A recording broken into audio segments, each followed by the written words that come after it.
오늘은 막판에 시장이 반등했어요. 근데 되게 웃긴 거는 이렇게 잠깐 시장이 반등했지만 아직도 여러 가지 의견이 나오고 있어요. 이게 끝이 아니다. 방심하지 말아라. 아니면은 또 반대로 지금이 기회다. 뭐 이렇게 말하는 그 의견이 굉장히 상충이 되고 있어요. 되게 웃긴 건 이거는 저희가 좋아하는 모건하우스의 트위터에서 제가 따온 건데 지난주 금요일인가에 하루에 나스닥이 막 5%로 왔다 갔다 한 적이 있어요. 확 떨어졌다가 막판에 빡 올랐나? 그런 확 적이 올랐어. 있었거든요. 맞아요. 예. 예. 그게 2020년 3월 이후 최대 하락폭을 보였다 S&P 500이 말했고 근데 이게 불과 1분 후 메시지예요. 그 밑에 워터 블룸버그 이분도 되게 유명한 분이거든요. 이분이 4월 이후 최고의 2일 상승분이다 뭐 이러면서 막 이게 갈리는 거예요. 웃기잖아요 이게. 근데 이제 거기서 모건하우스의 한 말이 어느 쪽을 선택하느냐 그거는 당신 마음에 달려있다고 이렇게 얘기를 했어요. 근데 이제 지난번에도 제가 쉐어했던 헤지아이에서 만화를 내는데 앞으로 엄청난 변동성이 예상이 된다 시장이. 이 헤지아이는 조금 스탠스가 굉장히 부정적이에요. 좀 조심해서 보자는 거죠. 부정적인 것보다는. 근데 어쨌든 변동성이 굉장히 일어날 것 같다 이런 얘기를 했었거든요. 근데 저는 이런 상황에서 또 몰건하우스에 또 올린 게 있어요. 주식시장에는 공짜라는 건 없다. 변동성을 견뎌야 되는 그 멘탈의 괴로움? 그렇죠. 그게 비용을 하는 그게 거죠. 비용이라고 얘기를 한 적이 있어요. 그래서 요즘 네. 같은 상황에서도 어쨌든 마음이 안 좋으신 분들도 있을 거 아니에요. 근데 이거는 그냥 입장료라고 생각하시면 될 것 같다는 저는 생각을 했습니다. 왜냐면은 제가 얼마 전에 디즈니 월드 갔다 왔다고 그랬잖아요. 저는 너무 좋았어요. 애들이랑 같이 이제 있는데 오랫동안 기다렸던 여행이고 재밌었는데 근데 체력적으로 너무 힘들었어요. 거기 줄도 너무 길고 막 사람도 너무 많고 근데 제가 아시는 분 중에서 옛날에 디즈니 월드를 갔다가 그런 거를 참을 수가 없어가지고 디즈니 월드 가는데 꽤 많이 들잖아요. 뭐 입장료 같은데. 많이 들죠. 많이 이분은 들죠. 그거를 바로 한 2시간 만에 나왔다는 거예요. 막 짜증이 나가지고. 오. 애들 막 울고 막. 근데 디즈니월드 같은 데 들어가는 게 이게 입장료인지 아니면 벌금인지는 이거는 자신이 선택하는 거라는 생각을 좀 해봤습니다. 그리고 다시 한번 지난주에 이어서 요걸로 아왕시황 끝. 저희 아왕의 모토입니다, 모토. 과거의 하락은 모두 기회처럼 보이지만 미래의 하락은 다 리스크 같다. 이거 이러다 곰국 되겠는데요. 선건 되겠는데 이거. 사골국. Now is my time to shine. 자, 그럼 데이터독 하겠습니다. 주가를 보면 데이터독은 2019년 9월에 상장해가지고 한 400% 정도까지 올랐다가 최근에 35% 정도 떨어졌다가 지금 한 17%, 18%가 다시 반등한 것 같아요. 얘네 그래가지고 시총이 얼마예요? 4빌리언 46. 46빌리언. 그 시총이 생각보다 커, 그지? 그렇네요. 그 데이터독을 아마 많이들 알고 계실 것 같아요. 전혀 모르는데 이걸 사람들이 많이 알아요? 난 데이터독을 얘기하는 컨텐츠도 여기저기 많이 봤는데. 그래요? 자 여기서 형 어. 이게 우리 실생활에 어떻게 도움이 됐는지 예를 들어서 좀 설명해 주세요. 혹시 로빈후드 계좌 써? 와이프가 쓰고 있어요. 펠로톤도 같이 하는 것 같은데요? 네, 아, 그러면? 삼성도 커스터머라고 그러고. 근데 이게 얘네가 직접적으로 우리한테 들어오는 게 아니라 얘네 솔루션을 회사들이 사가지고 하는 거라서 이제 뒤에 얘기가 나올 건데 처음에 예로 나와 로빈후드가. 오케이. 일단은 이 데이터도그는 이제 기본적으로 뭐 뻔한 얘기지만 요즘 디지털 전환이 일어난다. 클라우드로 온라인 서비스가 이전한다. 이런 얘기 많이 나오잖아요. 그러면서 같이 주목을 받은 기업이에요. 그러니까 역시나 클라우드 기업이고. 근데 그 중에서도 특히 클라우드를 모니터링하라라는 움직임과 함께 같이 주목을 받은 기업이에요. 근데 이게 무슨 소리냐? 재작년에 게임스탑 로빈후드 사태가 있었잖아요. 월스트리트 배츠에서 밈 주식 이런 거 주목받으면서 게임스탑이 막 올리니까 그때 로빈후드에서 매도 버튼 없애고 난리였잖아요. 로빈후드가 네. 서비스 중단이 일어나고 그랬거든요. 그 당시에 이 로빈후드의 공동 창업주 사람들이 여러 차례 발생한 서비스 중단은 인프라에 가해진 전례 없는 부하 때문이라고 밝혔어요. 그러니까 사람들이 너무 많이 몰린 거죠. 뭐 로빈후드 입장에서는 그때 난리도 아니었죠. CEO 나와가지고 해명하고 막 그랬어요. CNBC 막 인터뷰하고 막 그리고 얘네가 어쨌든 로빈후드라는 이름을 걸고 개인 투자자들을 위한 서비스를 한다고 했는데 막 이상한 짓을 하니까 평판도 안 좋아지면서 또 상장을 앞두고 있었고 그래서 막 난리도 아니었거든요. 근데 문제가 그때 뭐였냐면은 이 문제가 뭔지도 찾는지 한참 걸렸어요. 얘네가 도대체 왜 이런 거야? 그러면서 요즘 클라우드 이쪽이 빨리 성장하긴 하는데 사람들이 너무 한꺼번에 몰리고 그렇게 하다 보니까 문제점이 생겼을 때 그 문제점조차 파악하기가 너무 어려운 거예요. 그래서 여기 제가 밑줄 쳐놓은 게 인프라에 가해지는 부하가 고객에게 영향을 미치기 전에 이를 찾아내거나 혹은 최소한 이런 사건의 범위를 제한할 수 있는 그런 기술 이런 게 굉장히 주목을 받았어요. 그러니까 뭐 요즘 인터넷 기업들이 많으니까 한 번 이런 사건 터지면은 기업에 큰 타격이 가니까 이게 중요해진 거죠. 그래서 이제 보면은 여기 밑에 애플리케이션 성능 관리 솔루션 기업 뉴렉리 같은 경우는 매일 수천 개의 마이크로 서비스 뭐 수백 개의 릴리즈 수십만 개의 컨테이너가 생성되는 상황에서 뭔 말인지 모르겠죠. 여기가 좀 복잡하죠. 근데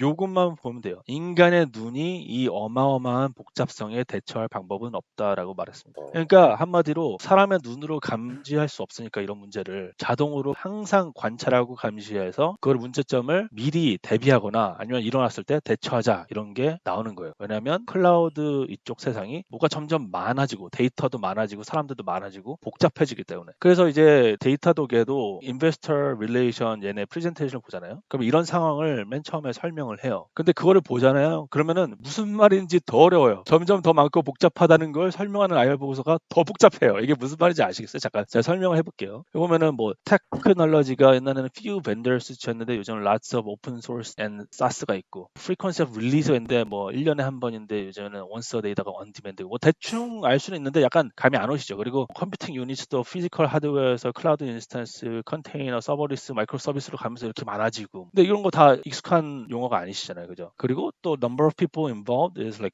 ops, 뭐 developer, ops, business 뭐 잠깐만. 이게 뭔 말인지 타임아웃. 어렵죠. 잠깐만요. 머리 커피 아프지? 먹어야 돼, 저한테. 갑자기 머리 아프지? 아니, 이거 봐, 이거 봐. 저 이렇게 하시면 안 돼요. 이건 커피. 아니고. 아유 이거 봐. 내가 이거 봐. 이럴 줄 알았어. 이럴 줄 알았어. 뭐 이런 거. 내가 이럴 줄 알고 또 문과에 맞게 내가 완벽 설명했어. 하지만 요거까지만 듣고 들어가. 요거 하면 이제 머리가 더 복잡해질 거야. 봐봐.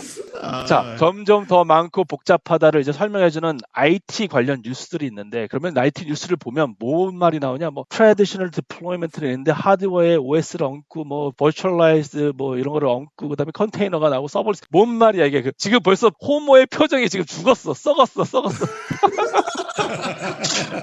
그래서 문과에 맞게 자 이거를 그냥 이렇게 설명하면 돼요. 그러니까 화물이 있어. 화물 이게 데이터인데 뭐 옛날에 이렇게 해운 같은 게 있었잖아요. 배로 막 실어 날랐잖아요. 짐 같은 거를 옛날 같은 경우는 뭐 18세기 뭐 이럴 때는 짐을 막 날랐겠죠. 다른 나라로 무역도 해야 되고 그렇게 하다 보면은 뭐를 올리는데 배에다가 올려야 될 화물이 많아지면 화물 사이즈도 또 다르고 시스템이 없으면은 뭔가 공간이 낭비되고 업무도 굉장히 비효율적이고 또 그 중간에 막 지키고 있는 사람들이 제대로 있는 게 아니면은 보안 문제가 일어나서 막 짐 훔쳐가고 이럴 거 아니에요. 그죠? 그러니까 결국에는 관리할 게 많아서 너무 힘들어지는 상황이 되는 거예요. 그래서 옛날에 실제로 1955년인가 그때 아마 컨테이너가 만들어진 걸로 기억을 하거든요. 그러니까 배에다가 뭔가를 실을 때 운송하고 이런 거를 굉장히 효율적으로 하려면은 예전 같은 경우에는 컨테이너라는 게 없었을 때 뭐 안에다가 소파도 넣고 뭐 TV도 넣고 하는데 그거를 그냥 배에다가 몽땅 옮겨버리면 이렇게 차곡차곡 쌓는 게 안 좋고 막 중간에 분실될 수도 있고 파손될 수도 있고 막 하여튼 뭔가 비효율적이잖아요. 그래서 이런 규격화 같은 걸 등장해가지고 컨테이너를 만들면 뭔가 한꺼번에 이것저것 분류해가지고 넣기도 편하고 그걸 여기다가 옮겨놓는 것도 편하고 관리하기도 편하고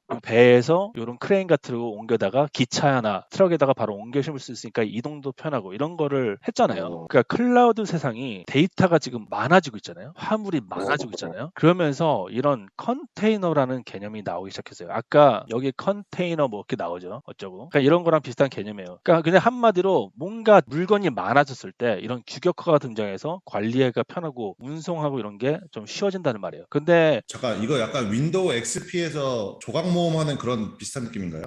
아이 그거랑 다른데. 근데 이렇게 규격화가 등장하고 업무 분업화가 일어나죠. 왜냐면 이렇게 뭔가 시장이 커지고 이러면 선착장에서 뭐 일하는 사람들이 많아질 거 아니에요. 이런 컨테이너 선에다가 왜 영화 같은 거 보면은 막 미립하고 막 그러잖아요. 밀수품 막 하고 그러니까 보안팀이 있을 거 아니에요. 그런 보안팀이 생기고 또 크레인을 움직일 때 이게 제대로 돌아가는지 소프트웨어 검사팀도 생기고 막 그런 게 일어나잖아요. 그러니까 옛날보다는 더 시스템이 필연적으로 생기죠. 화물이 많아지니까. 하지만 여전히 관리할 거는 굉장히 많아지겠죠.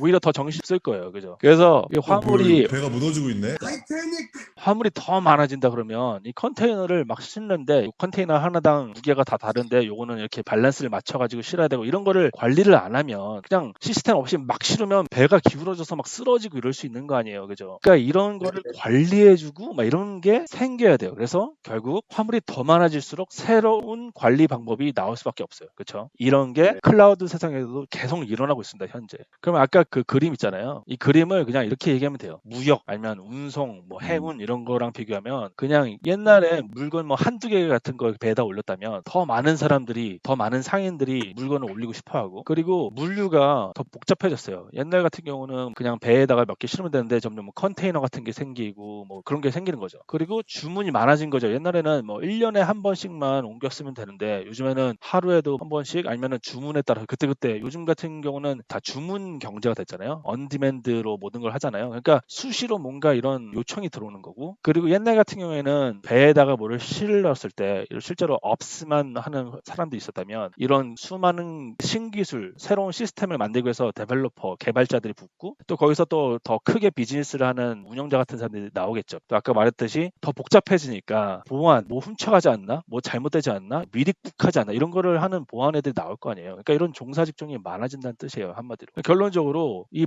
계속 복잡해지는 클라우드를 감시하라 하면서 이런 사우론의 눈 같은 기업이 필요하게 된 거예요. 이렇게 복잡해진 상황에서.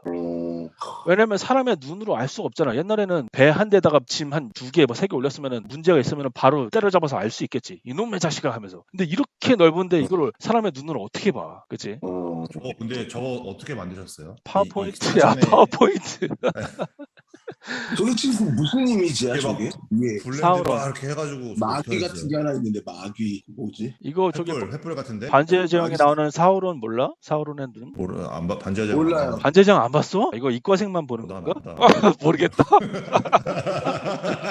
다시 이제 본론으로 돌아와서 아까 그런 복잡해진 클라우드 환경에서 뭔가를 관찰하고 감시해야 된다. 로빈후드 사태 같은 거 막아야 되는데 어떻게 되냐 하면서 기사들이 막 나오는데 클라우드 IT 모니터링 뭔가 감시하고 관찰 가능성이라는 용어가 나와요. 보면 IT 모니터링의 절대 강자 데이터독 오늘의 주인공 데이터독 얘기가 나오죠. 그리고 실타래처럼 얽혀가는 기술 환경 뭔가 복잡해지고 있단 말이에요. 관찰 가능성에 주목하는 기업들. 근데 이 관찰 가능성이란 말 자체가 굉장히 어색하지 않으신가요? 이게 뭔 말이야 이게? 들어봤어요. 네. 영어로는 observability인데 이것도 뭔 말이야 이게? 이거 한번 얘기해 볼게요. 자, observability 관찰 가능성인 게 뭐냐면 이제 이분이 누구시죠? 스플렁크의 한국에 계신 상무님인데 22년 1월 4일자 기사예요. 나름 따끈따끈하죠, 그죠? 모니터링이란 게 뭐냐면 그냥 아까 그런 여러 가지 상황을 감시하고 관찰하는 수단이죠. 그런데 모니터링보다도 이 observability 아니면 관찰 가능성을 둬야 된다. 이게 뭔 말이냐? 자, 이미 이 세상에 너무 많은 모니터링 분석 도구들이 사용되고 있다. 각자의 도구들은 자신만의 데이터 소스를 가지고 있고 사일로화된 형태로 각각 동작하고 있다. 사일로화가 뭐예요? 그거를 설명해 드릴게요. 그러니까 모니터링 도구가 제공하는 이게 너무 다 제각각이라는 거죠. 자, 설명해 드릴게요. 사일로가 이거 뭔지. 약간 윈도우즈 조각 모음 느낌이 있는데. 자, 사일로가 뭐냐면 이 미국 농가 있잖아요. 농가에 보면 잡곡들 같은 거 아니면 옥수수 말린 거 이런 거 막 넣는 데가 있어요. 이런 통 같은 거. 이거를 사일로라고 하거든요. 근데 이 사일로가 어떨 때 많이 나오냐면 사일로 효과라는 게 있는데 조직 부서에서 서로 다른 부서와 담을 쌓고 내부 이익만을 추구하는 현상을 이끄는 말. 그래서 곡식 및 사료를 저장해 두는 굴뚝 모양의 창고인 사일로에 빗대어 조직 장벽과 부서 이기주의를 의미하는 경영 용어. 그러니까 한마디로 뭔가 지만 아는 지멋대로 내 방식이 맞아라고 얘기하는 거예요. 야, 이게 내 말이 맞다니까. 그러니까 예를 들어서 요거를 관리하는 방식에도 아마존이 나와가지고 야 이렇게 보는 거야. 구글이 나와가지고 야 이렇게 보는 거라니까. 뭐 마이크로소프트 가지고 야 이렇게 보는 거라고 하면서 서로 막 얘기를 하니까 야 이게 더 힘들어. 모니터링하는 방식도 통합이 안 됐으니까 뭐 잡을 수가 없어. 이렇게 되는 거예요. 지금 약간 세 개 다른 부서의 부장님들끼리 의견이 안 맞는 건 거죠 지금? 그런 거지. 그러다 보니까 문제 해결이 안 되는 거야. 그래서 이 사일로를 깨뜨리자라는 데서 나온 게 observability예요. 통합해서 관찰하자. 상계된 방식을 통합해가지고 문제가 발생했을 때 쉽게 찾아내고 원인을 분석할 수 있게 하는 플랫폼이다 이런 거예요. 그러면서 이제 나타난 게 데이터독입니다. 자, 데이터독은 2010년에 창립됐어요. 그래서 여기 써있죠. To break down silos라고 써있죠. 사일로를 네. 깨버리겠다 하면서 나왔는데, 그래서 2012년에 뭘 내놨냐면 인프라 모니터링 어쩌고 하면서 나왔어요. 근데 이게 무슨 말이냐, 뭐 보면 서버라든가 CPU가 어떻게 쓰고 뭐 메모리가 어떻게 쓰고 트래픽이 어떻고 이렇게 하는 거를 감시하는 거예요. 관찰하고 이런 선착장 같은 데다가 비교를 하면 이런 것들이 정상적으로 작동을 하는지를 보는 거죠. 이런 트레인 같은 거 이거 고장나면 안 되잖아요. 실시간으로 감시를 하는 거예요. 근데 데이터를 불러와서 좀 보기 편하게 대시보드 형식으로 시각화해가지고 보여주는 거죠. 그리고 또 얘네가 뭐냐면 이제 끝난 줄 아냐 하면서 새로운 서비스를 추가를 합니다. 애플리케이션 퍼포먼스 매니지먼트라고 해서 APM, 애플리케이션 퍼포먼스 관리도 해주겠다. 이게 무슨 말이냐, 어떤 서버에다가 어떤 프로그램을 돌리려고 하면은 여러 가지가 있어야 돼요. 기본적으로 여러 가지 랭귀지, 프레임워크, 서버리스, 함수, 스토리지, 이게 좀 어려운 말일 수 있는데, 그러니까 그런 선착장 같은 데서 제대로 돌아가려면은 여러 가지 소프트웨어들이 들어갈 거 아니에요. 예를 들어서 아까 말했듯이 컨테이너가 무게가 다른데 그거를 이만큼 무거운 거는 여기다 놓고, 저거 조각모음 아니에요? 조각몸 아니라 그거. 그러니까 그런 거를 약간 이런 시뮬레이션 툴을 통해서 컨테이너 무게를 맞춰줘야지 배가 옆으로 쏠려서 가라지 않고, 이런 시뮬레이션 툴이 있을 거 아니에요. 근데 네. 이런 게 잘 돌아가는지도 감시를 해야겠죠. 관찰을 하고. 그리고 또 끝난 줄 아냐면서 그 옛날에 그거 알아? 그 락밴드? 한국의 전설적인 누구요? 키헤드인가? 거기에 원숭이 엉덩이라는 노래가 있는데 거기 아, 마지막 레전드예요? 노래가 이렇게 끝나거든. 확실해요? 끝난 줄 알았냐 하면서. 그거 몰라? 나 너무 옛날 무슨 사람인가 보다. 노래가 일단 다 끝나. 그래서 정적이 흘러. 그래서 이제 끝났구나 하는데 갑자기 메인 보컬이 끝난 줄 알았냐면서 막 드럼을 미친 듯이 치고 가는. 보컬 지금. 그거 몰라? 지금 보컬 장난 아닌데. 하여튼 뭐 그런 게 있어. 하여튼 몰라. 너무 옛날 사람이다 내가. 하여튼 근데 여기서 또 뭐냐면 이제 로그도 봐준다는 말이 있어. 근데 로그가 뭐야? 로그는 그냥 장부인 거예요. 장부. 예를 들어서 선착장에서 저는 일을 이렇게 했으니까 그래서 막 다 기록을 하는 거죠. 누구한테 인수인계 이렇게 했고 누구의 짐을 받아서 이렇게 올렸고 막 이런 거를 다 장부를 쓸 거 아니에요. 근데 이 장부에서 뭔가 오류가 날 수 있잖아요. 아니면 오류를 캐치하는데 힌트를 줄 수가 있잖아요. 그러니까 이런 거를 갖다가 받아들이는데 이렇게 막 말도 안 되게 사람이 읽을 수 없는 수준의 데이터를 얘네가 다 불러들이는데 굉장히 많은 장부가 있을 거 아니에요. 그러니까 사람이 읽을 수가 없지. 한두 개도 아니고 수십만 개, 수백만 개 막 넘을 텐데. 근데 자기네는 이걸 다 본다. 그러면서 이 수많은 여러 군데서 로그를 불러들인 다음에 추가 요금을 받고 분석을 해줘요. 저장도 해주고. 저희 지금 댓글에 송모르노님께서 저희 아재 황소라고. 아직 아바왕서보다 낫다. 아재 끝난 황소가 줄 더 알았냐 맞는데. 몰라요. 부끄럽다 갑자기. 그리고 또 뭐 사용자 경험도 봐줄게 하면서 사람들이 어떤 웹사이트 같은 거 쓸 때 조금이라도 불편한 딜레이가 생기거나 이러면 안 좋잖아요. 그러니까 그런 것도 봐주는 게 해주고, 또 필연적으로 보안 같은 것도 봐준다고 하면서 이렇게 대시보드를 볼 수 있게 해주는 거죠. 근데 이제 결론이 뭐냐면 매년 신제품이 늘어나요. 2010년부터 매년 뭐가 계속 늘어나죠. APM, 로그, 서버리스, 네트워크도 봐주고 최근에는 클라우드 시큐리티가 어쩌고저쩌고 막 하면서 엄청나게 매년 신제품이 늘어납니다. 근데 이거 지난주에 했던 거랑 비슷하지 않나요? 클라우드 플레어? 지난번께도 이야기 쉬었던 것 같아요. 화물에다가 내가 비교를 했는데 더 쉽게 했을 수 있었는데. 아니요, 컨셉이 이해돼요. 쉽지 않아서. 이해돼요. 이해돼? 네, 이해돼요. 싸이가 더 똑똑한 걸로 판결. 그러니까 뭐야? 난- 그건 아닌가? 그건 아니에요.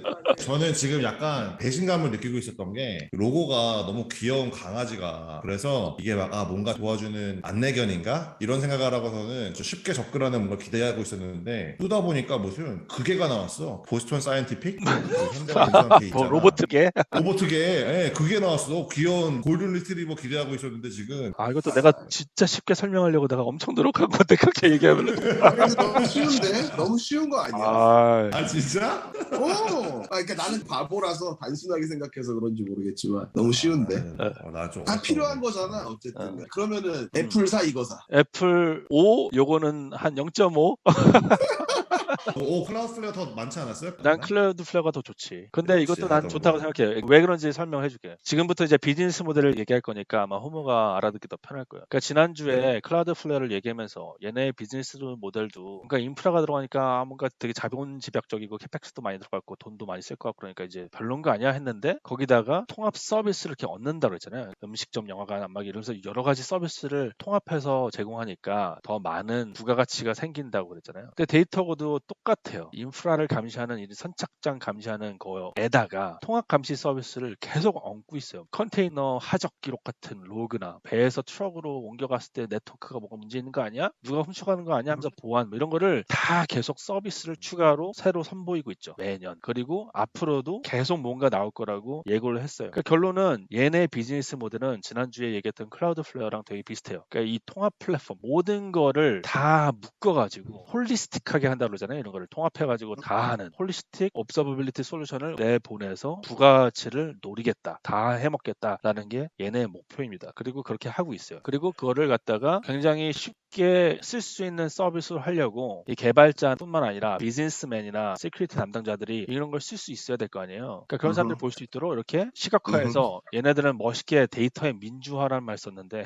뭔가 문과생을 무시하는 듯한 말로 아, 얘네가 그렇게 표현을 하는 거예요. 스스로 그렇게 표현을 하더라고. 어. 데이터의 민주화. That makes sense. 왜냐면은 볼 수 없는 데이터니까 이거를 쉽게 볼 수 있게 해준다 이거지. 그리고 이걸 AI가 말이 되는데. 알아서 분석을 해주는 툴을 셋을 만드는데 이게 얘네가 홀리스틱으로 만들면 만들수록 여러 가지 걸치는 분야가 많을수록 이게 서로 연계가 되고 하니까 이제 가면 갈수록 또 성능이 좋아지겠죠. 그런 거를 목표로 하고 근데 이제 얘네는 지난번에 클라우드플레어 얘기했던 것처럼 실행력이라는 게 되게 중요한데 얘네가 실행을 잘 하고 있어요. 경쟁사보다 더 저렴한 부가가치가 높은 다양한 서비스를 대폭 늘려가며 이를 고객이 쉽게 접근하고 통합하여 이용할 수 있도록 한다. 이게 클라우드플레어의 비즈니스 모델이었는데 이거랑 똑같아요. 근데 대부분 요즘에 잘 나가는 클라우드 기업들은 대부분 다 이런 전략을 쓰고 있어요. 싸게 하고 더 서비스를 많이 늘려가고 그를 숫자로 증명하고 있긴 한데 현재로서는 매출이 되게 빠르게 올라가고 있어요. 지난 한 5년간 연간 177% 정도 올라갔죠. 최근에는 한 60% 정도로 떨어진 것 같긴 한데 초반에 워낙 빨리 올라가가지고 그로스 마진 매출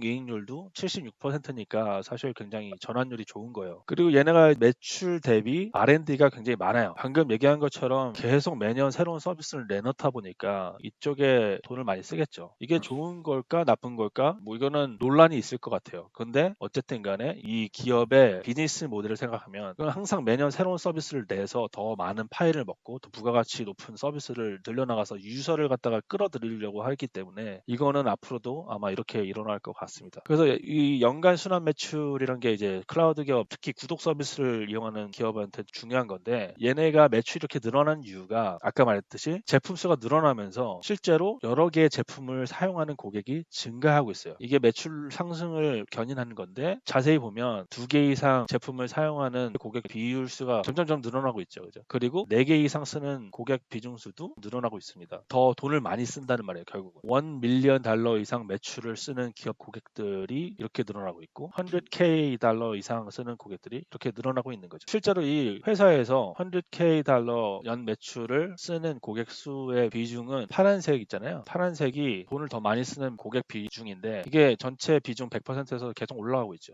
그래서 결국은 더 많은 서비스가 나와서 사람들이 돈을 더 쓰게 하겠다 이겁니다. 그래서 지난번에 클라우드 기업은 그 달러 베이스 넷 리텐션 레이트라고 달러 기반 유지 비율이라는 게 중요하다고 그랬잖아요. 이게 결국 사람들이 다음 연도에 더 부가가치 높은 서비스를 재구독할 뿐만 아니라 더 돈을 많이 쓴다는 건데 이게 16분기 연속 130%가 나와서 굉장히 높은 값이고요. 그리고 얘네도 프리미엄이라고 해가지고 기본적으로 무료 서비스가 있어요. 그런 기본 서비스가 들어가기 때문에 또 새로운 고객들이 계속 유입이 되고 있죠. 근데 얘네는 이제 지출이 아무래도 클 수밖에 없죠. 비즈니스 모델이 공격적이다 보니까 SG&A, R&D, OPEX 이런 게 다 크고요. 그래서 오퍼레이팅 인컴이 마이너스 부분에 있습니다. 여전히 최근에 좀 좋아지긴 했지만 그래서 적자 기업이에요. 지난번에 클라우드플레어랑 비슷하게 불안할 수 있죠. 요즘 같은 금리 인상 기회가 나올 때 웬 적자 기업이야. 하지만 이런 기업을 좀 가려서 볼 필요가 있다고 얘기했었죠. 그 중에서 이제 데이터도그를 제가 왜 좋다고 생각하냐면 얘네는 지금 최근에 부채 비율도 높아졌어요. 근데 중요한 건 얘네는 특이하게 현금흐름이 굉장히 좋아요. 얘네가 소프트웨어 쪽에 좀 비중을 많이 두기 때문에 부채보다도 영업 현금 흐름이나 이런 게 좋고 캐펙스를 많이 늘려나가고 있지만 영업 현금 흐름이 워낙 좋습니다. 그리고 프리 캐시 플로우 마진도 굉장히 좋아요. 일단 잉여 현금 흐름이 좋다는 거는 굉장히 긍정적인 거거든요. 그리고 월스트리트 애널리스트들의 컨센서스를 가져온 건데요. 여기까지는 지금까지의 매출 현금 흐름 그리고 순이익이 어떻게 변했는지를 나타낸 건데 앞으로 2022년, 23년, 24년 계속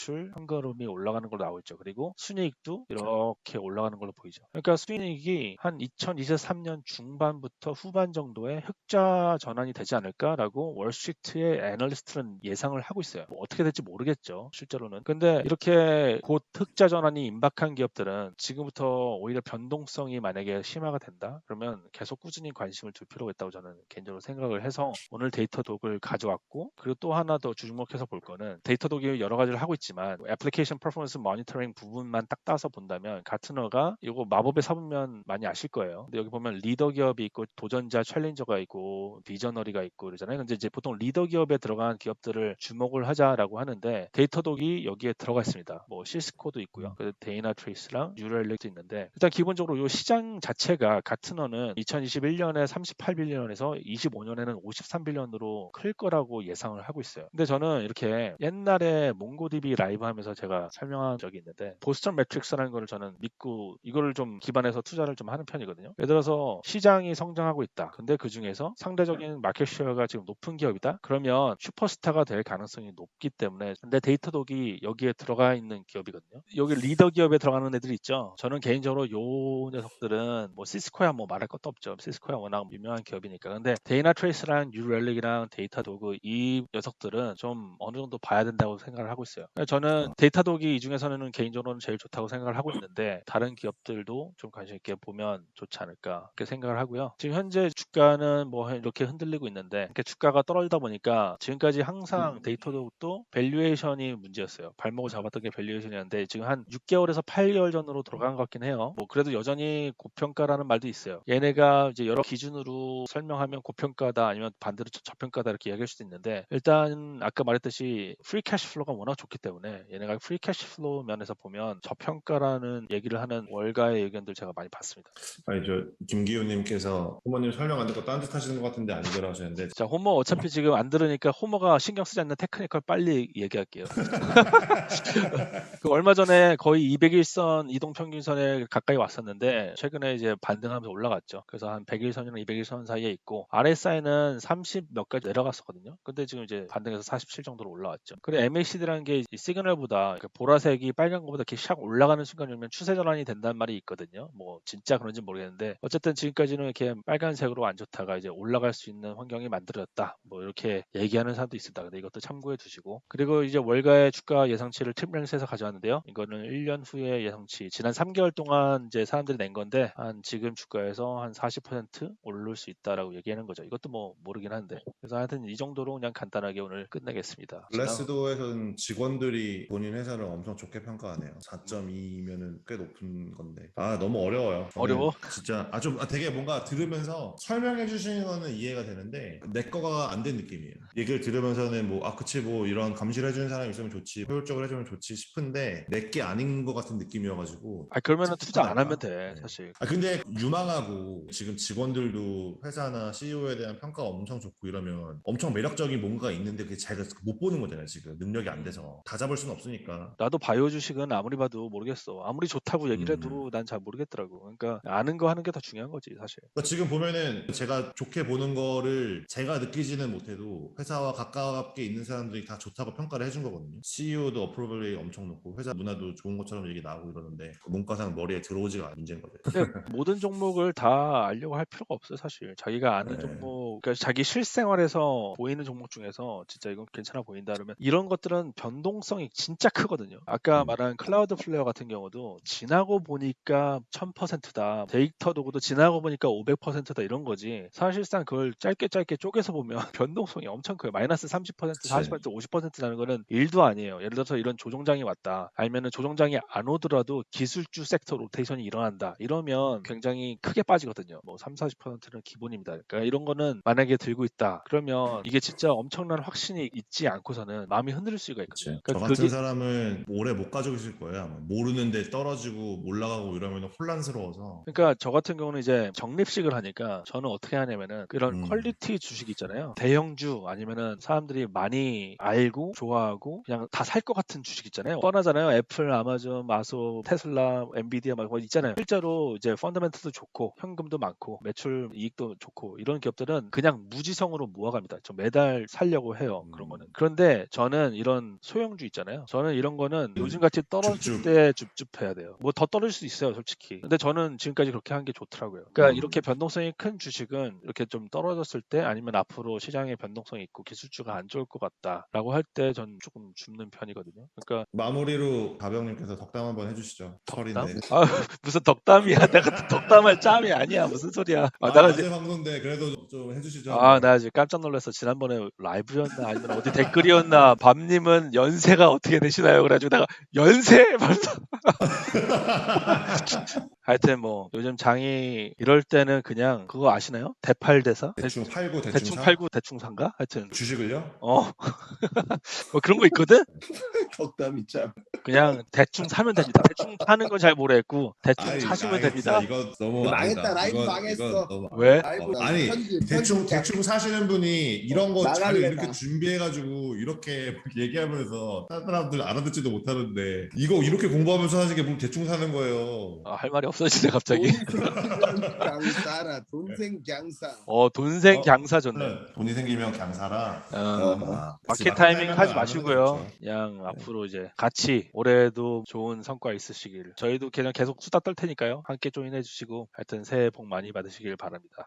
나이스. 네. 새해 복 많이 받으세요. 형도 건강해. 건강이 최고지. 건강하세요, 모두들. 건강하세요. 진짜 건강해야 이것도 오래 하지. 맞아요. 건강하십시다. Let's go. 하와이에서 만나요. When your time comes, don't postpone it. When others down and out, you don't condone it.